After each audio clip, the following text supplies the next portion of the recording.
दोस्तों, इस फिल्म की शुरुआत में हमें ये जानकारी दी जाती है कि पिछले कुछ सालों में इंसान की अंतरिक्ष में जाने की उत्सुकता काफी बढ़ गई है। चांद पर तो वो पहले ही कदम रख चुके थे और अब वो और आगे तक जाना चाहते थे। मंगल ग्रह इनका अगला ठिकाना होगा, मगर अंतरिक्ष के इतने लंबे सफर पर आज तक कोई इंसान नहीं गया था, इसलिए वो इसकी तैयारियों में लगे थे। असली मिशन को लॉन्च करने से पहले 4 एस्ट्रोनॉट्स को एक प्रोग्राम बनावटी अंतरिक्ष यान यानी कि सिमुलेशन में रखा जाएगा 400 दिनों के लिए, जिससे ये पता चल सकेगा कि इंसान इतने लंबे सफर को झेल सकता है या नहीं। इनका स्पेसशिप एक बंकर होगा जिसमें इन लोगों को 400 दिनों तक जिंदा रहना है। इस बंकर को बिल्कुल स्पेसशिप की तरह ही डिजाइन किया गया था, तो इन लोगों को ऐसा ही महसूस होगा जैसे ये अंतरिक्ष में हो। इन्हें कई चुनौतियों का सामना करना पड़ेगा। ये एक प्रयोग था, मगर ये कहानी इतनी सीधी सादी नहीं, क्योंकि अंत में ये सभी को उलझन में डाल देती है, तो अंत तक जरूर देखिए। और अब शुरुआत में हमें सबसे पहले कहानी के अहम किरदार थियो से मिलवाया जाता है। थियो एक पायलट है जो स्पेस शटल को उड़ाता है, मगर इन दिनों उसके साथ कुछ बुरा हुआ। उसकी गर्लफ्रेंड एमिली ने 2 दिन पहले ही उससे ब्रेकअप कर लिया, जिस वजह से वो बहुत परेशान था। नशे की हालत में उसने किसी के साथ झगड़ा किया, जिस वजह से उसे जेल की हवा खानी पड़ी। जिस मिशन के बारे में हमने शुरू में बात की, थियो उसका हिस्सा है और एमिली भी। एमिली एक डॉक्टर है और इन दोनों के अलावा बग नामी बायोलॉजिस्ट भी इस मिशन पर इनके साथ है और कॉल नामी एक इंजीनियर भी। तो थियो की जमानत के लिए उसका सुपरवाइजर वॉल्टर आता है, जो थियो से खुश नहीं था, मगर चूंकि थियो एक काबिल पायलट था और इस मिशन के लिए उसे चुना गया था, तो अब वो पीछे नहीं हट सकते थे। इसके बाद हमें प्रेस कॉन्फ्रेंस दिखाई जाती है, जहां थियो अपने बाकी साथियों बग, कॉल और एमिली के साथ था। वॉल्टर इस बात का खुलासा करता है कि वो एक स्पेस मिशन की शुरुआत कर रहे हैं, जिसमें इन 4 एस्ट्रोनॉट्स को एक अंडरग्राउंड बंकर में अगले 400 दिनों तक रहना होगा। ये एक सिमुलेशन बंकर है, यानी कि उन्हें बिल्कुल स्पेस जैसा माहौल मिलेगा, ताकि इस प्रयोग से इस बात का अंदाजा लगाया जा सके कि वो मानसिक रूप से किस हद तक असली स्पेस मिशन के लिए तैयार है। और अब समय था बंकर के अंदर जाने का। जाने से पहले वॉल्टर उन्हें समझाता है कि अगर उन्होंने किसी भी हालत में मिशन को छोड़ने की कोशिश की तो उनका करियर बर्बाद हो जाएगा। अंदर जाने से पहले वॉल्टर एमिली के कान में कुछ कहता है कि हमारे बीच जो सौदा हुआ था उसे याद रखना। एमिली अपना सर हिलाकर हाँ में जवाब देती है और ये सब थियो देख लेता है। उसे कुछ शक तो होने लगा। इसके बाद सभी रिपोर्टर्स के सामने बंकर का दरवाजा खोल दिया जाता है। ये 4 इंसान इसके अंदर चले गए। दरवाजा कुछ इस तरह डिजाइन किया गया था कि इसे सिर्फ बाहर से ही खोला जा सकता था, अंदर से नहीं। फिर भी अगर कोई गड़बड़ होती है तो ये लोग कमांड सेंटर से संपर्क कर सकते हैं। बाकी ये लोग उन्हीं प्रोटोकॉल्स को फॉलो करेंगे जिसे किसी अंतरिक्ष यान में फॉलो किया जाता है। और इस तरह इनके पहले दिन की शुरुआत हुई। अंदर आते ही लॉन्च की तैयारियां शुरू हो गई। वॉल्टर भी इनसे संपर्क में था। आसपास सभी कुछ हिलने लगा था कि ये असली अनुभव जैसा लगे, मगर अचानक कंप्यूटर संकेत देता है कि पेलोड में कुछ खराबी की वजह से वो रॉकेट से अलग नहीं हो रहे। अब ये इनकी पहली परीक्षा थी और कैप्टन होने के नाते थियो को जल्द ही कोई फैसला लेना था। वो आदेश देता है कि रॉकेट की दिशा को कुछ डिग्री मोड़ दिया जाए, जिससे पेलोड अंतरिक्ष यान से अलग हो गया। और वॉल्टर उन्हें पहली परीक्षा में सफल होने पर बधाई देता है। लॉन्च के बाद वॉल्टर बताता है कि उनके कमरों में उनके लिए कुछ तोहफे रखे गए हैं, उनकी मनपसंद चीजें जिससे वो अपना टाइम पास कर सके। पूरे बंकर में माइक्रोफोन्स और कैमरास लगाए गए थे, जिनसे इन पर 24 घंटे नजर रखी जा रही थी। कुछ समय बाद ये सभी अपने अपने कामों में लग गए। एमिली इस मिशन की डॉक्टर है, बल्कि साइकोलॉजिस्ट। जाहिर है कि इस मिशन पर इन्हें भेजने का मकसद इनके मानसिक स्थिति की जांच थी, इसलिए एमिली को हर रोज इन सब की जांच करनी थी। थियो की जांच के दौरान हमें पता चलता है कि थियो ने एमिली को शादी के लिए प्रपोज किया था, मगर एमिली ने इनकार कर दिया और इस वजह से थियो बहुत दुखी था। एमिली कहती है कि ये सब इतना आसान नहीं जितना तुम समझते हो, क्योंकि असल में एमिली ने थियो को वजह बताई ही नहीं कि उसने इनकार क्यों किया। कुछ ही देर में खाने का समय था। हम देखते हैं कि कॉल अपने कैमरा से वीलॉग बना रहा था, जो कि बाहरी दुनिया को दिखाने के लिए था। ऐसा करने के लिए कॉल को ऑर्डर्स थे। इस बीच एमिली कुछ इंजेक्शन लाती है जिस पर कॉल कहता है कि इंजेक्शन के बारे में तो हमें कुछ भी नहीं बताया गया।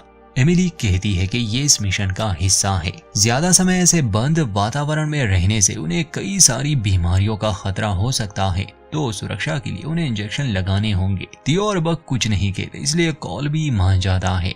रात में कॉल एमिली के पास आया। वो उसके करीब आना चाहता था, मगर एमिली मना करती है। ये सब तियो ने भी देखा और उसे कॉल की ये हरकत अच्छी नहीं लगी। अब समय गुजरता है और ये सब अपने अपने कामों में लगे हुए थे। कॉल एक्सरसाइज करते हुए वीडियो बनाता, बक दीवारों पर लाइंस ड्रॉ करता और एमिली भी खुद को बिजी रख रही थी। ऐसे करते करते 26 दिन गुजर जाते हैं। एक दिन एमिली माइंड एक्सरसाइज के लिए उन्हें गेम खेलने को कहती है, मगर तभी अचानक शिप के पावर में कोई खराबी आने लगी, क्योंकि ये 400 दिनों तक प्रोग्राम किया हुआ एक सिमुलेशन था अंतरिक्ष के सफर का। तो इसका मतलब कि अंतरिक्ष में बहुत कुछ हो सकता है।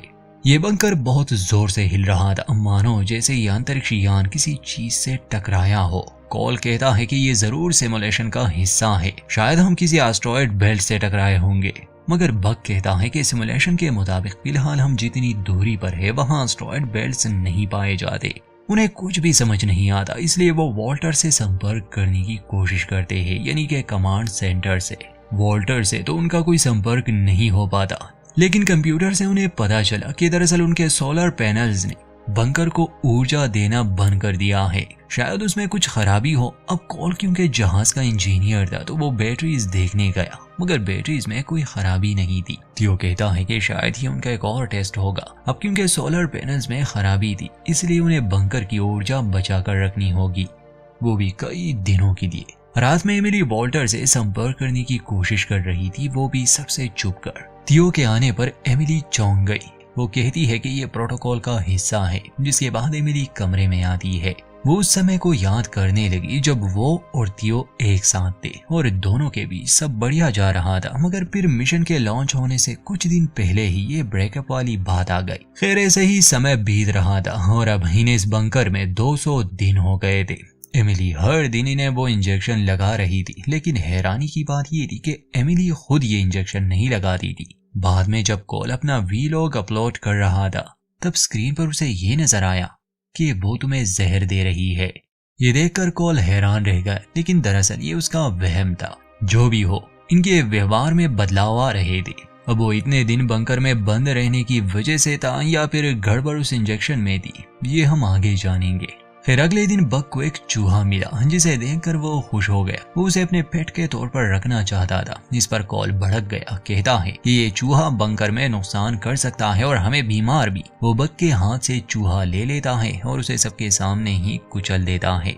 इस बात को लेकर कॉल और थियो के बीच झगड़ा हो गया। कॉल कमरे में आकर अपनी चोट को साफ करने लगा और फिर उसे ये महसूस होने लगा जैसे उसके चेहरे और सर से ढेर सारा खून बह रहा है। डर के मारे वो चिल्लाने लगा, लेकिन जैसे ही वो अपनी आंखें खोलता है उसका चेहरा साफ था, यानी कि अब उसे भ्रम होने लगा था। चेकअप के दौरान वो एमिली से इस बारे में बात करता है, जिस पर एमिली उसे ज्यादा पानी पीने को कहती है। जाते जाते कॉल फिर से एमिली के करीब आने की कोशिश करता है, मगर एमिली इस बार भी मना करती है। अब जब कॉल दोबारा से वीडियो अपलोड करने आया तो इंटरनेट काम नहीं कर रहा था। तब स्क्रीन पर दोबारा से लिखा आता है कि ये सब तुमसे नफरत करते हैं। और चूंकि कॉल एक अनाथ था तो ये बात सीधा उसके दिमाग पर असर करती है। हालांकि ये भी बस उसका भ्रम था। इस बात से उसे बहुत गुस्सा आ जाता है और वो सामने पड़े सामान को तोड़ने लगा। वहीं बक के चेकअप के दौरान हमें पता चलता है कि उसे अपने बेटे की बहुत याद आ रही है। वो चाहता है कि ये मिशन जल्द खत्म हो जाए ताकि वो अपने बेटे से मिल सके। खैर समय गुजरता रहा और अब मिशन खत्म होने में सिर्फ 35 दिन बाकी थे। इस बीच उनका मिशन कंट्रोल से कोई संपर्क नहीं हुआ था। बक कई दिनों से अपने रूम से बाहर ही नहीं आया था, यहाँ तक कि वो अपना यूरिन भी वहाँ दरवाजे के पास ही रख देता बोतल में। वो दीवार पर अजीब लाइंस बनाता रहता, इसलिए एमिली उससे बात करने आती है। बक कहता है कि वो ठीक है, लेकिन इनकी मानसिक स्थिति अब पहले जैसी नहीं थी। अब तो बक भी हेल्यूसिनेट करने लगा था। एक दिन बक को कमरे से अपने बेटे की आवाज आती है। उसका पीछा करते हुए बक अपने कमरे में मौजूद वेंटिलेशन पाइप द्वारा एक खुफिया कमरे में पहुंच जाता है। वहां वो अपने बेटे को देखता है जो झूले पर बैठा था। बातों के दौरान ही वो गायब हो गया और अगले ही पल हम बग को अपने बेड पर देखते हैं जो बहुत रो रहा था, क्योंकि दरअसल बग के बेटे की तो मौत हो चुकी है। एक रात उन्हें बंकर के बाहर से कुछ आवाजें आती है। ऐसा लग रहा था जैसे कोई बंकर के अंदर आने की कोशिश कर रहा हो। थियो कहता है कि हमें प्रोटोकॉल्स के हिसाब से ही चलना है, बाहर जो भी हो रहा है उससे हमारा कोई लेना देना नहीं। सब ऐसा ही करते हैं, लेकिन दिल ही दिल में उन्हें डर था कि कुछ तो गड़बड़ है। 250 से भी ज्यादा दिन गुजर गए और बाहर की दुनिया में क्या हो रहा है इन्हें कोई खबर नहीं। रात में जब कॉल पानी पीने किचन की तरफ आ रहा था तो वो देखता है कि वहाँ एक भयानक सा इंसान मौजूद है। पहले तो उसे लगा कि ये उसका भ्रम है, लेकिन ऐसा नहीं था। वो आदमी उसके सामने आकर खड़ा हो गया। इतने में थियो भी वहां आ गया। वो भी उस आदमी को देखता है। वो आदमी वहां से भागने की कोशिश कर रहा था, लेकिन इससे पहले कि वो निकल पाता वो वहीं गिर जाता है और बेहोश हो गया। अब ये सभी घबराए हुए थे कि आखिर ये अजीब सा आदमी बंकर के अंदर आया कैसे और क्यों। बग बौखला गया था। वो कहता है कि यहाँ कुछ भी ठीक नहीं है, लेकिन तभी वो खुद भी बेहोश हो जाता है और उन्हें समझ नहीं आती कि अब वो क्या करे।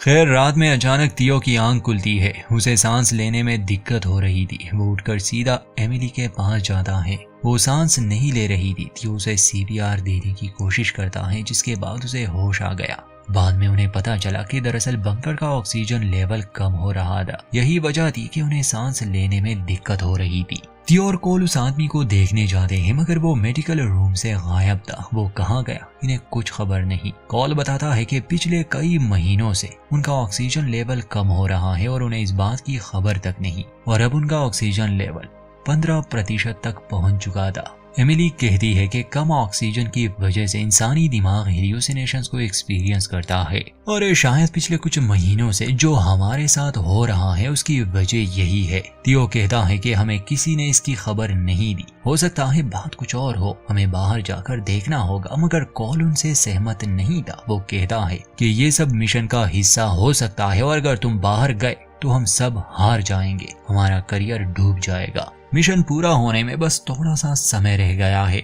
हमने इतना इंतजार किया, कुछ दिन और सही, मगर बाकी सबको जानना था कि आखिर हो क्या रहा है। इस बात को लेकर कॉल और थियो के बीच बहस हो रही थी कि तभी बग पीछे से कॉल पर हमला करता है और उसे बेहोश कर देता है, क्योंकि उसे भी अभी यहाँ से बाहर निकलना था। लेकिन बंकर का मेन हेज अंदर से नहीं खोला जा सकता, इसलिए थियो उसी वेंट से बाहर जाने का सोचता है जिससे वो डरावना आदमी अंदर आया था। बाहर जाकर वो देखते हैं कि ये रात का समय है। आसपास कोई भी नहीं था, यहाँ तक कि वो सारे पेड़ भी गायब थे। नक्शा ही बदल चुका था। हवा बहुत ठंडी और धूल मिट्टी से भरी हुई थी। वो मिट्टी का सैंपल लेकर वापस बंकर में आते हैं ताकि उसकी जांच कर सके। जांच से पता चलता है कि इस मिट्टी में कुछ ऐसे पदार्थ है जो सिर्फ चांद पर ही पाए जाते हैं।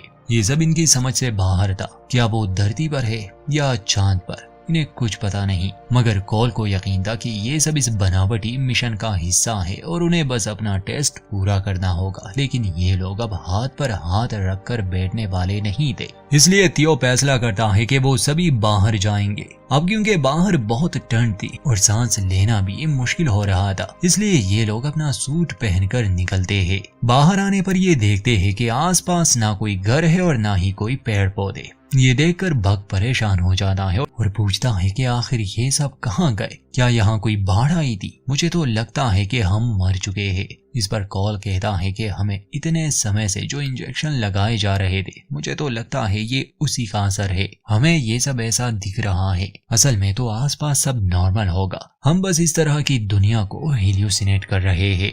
खैर, थोड़ा आगे जाने पर उन्हें घर दिखता है। घर की हालत बहुत बुरी थी। थियो को जमीन पर पड़ी एक तस्वीर मिलती है जो उसी आदमी के परिवार की थी जो इनके बंकर में घुस आया था। एमिली को वहाँ एक नक्शा मिला जिस पर सभी जगहों पर क्रॉस मार्क था, सिर्फ एक जगह के, ट्रैंक्विलिटी के।